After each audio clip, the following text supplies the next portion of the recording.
آپ کو بتائیں کہ بانی پی ٹی آئی کی اسپتال منتقلی کے فیصلے کے خلاف سپریم کورٹ میں نظر ثانی درخواست باقاعدہ اب دائر کر دی گئی ہے۔ چیف کمشنر اسلام آباد کی جانب سے ایڈوکیٹ جنرل اسلام آباد نے موقف اختیار کیا ہے کہ عدالت نے متعلقہ فریق کو نوٹسز دیے بغیر حکم جاری کر دیا ہے۔ آپ کو بتا دیں کہا گیا کہ عدالت نے قیدیوں سے متعلق 1978 کے قواعد و ضوابط کو نظر انداز کیا۔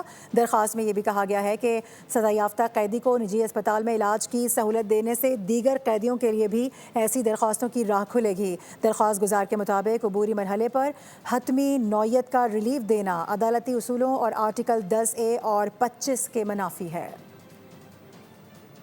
بانی پی ٹی آئی کی اسپتال منتقلی کے فیصلے کے خلاف سپریم کورٹ میں نظر ثانی درخواست دائر کر دی گئی ہے۔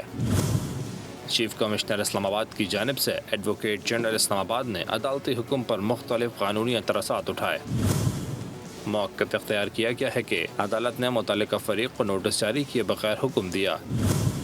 چیف کمشنر اسلام آباد اور متعلقہ محکمے کو فریق نہیں بنایا گیا۔ قیدیوں سے متعلق 1978 کے قواعد و ضوابط کو نظر انداز کیا گیا۔ قانون کی روح سے ہٹ کر حکم دینا قانونی خامی ہے۔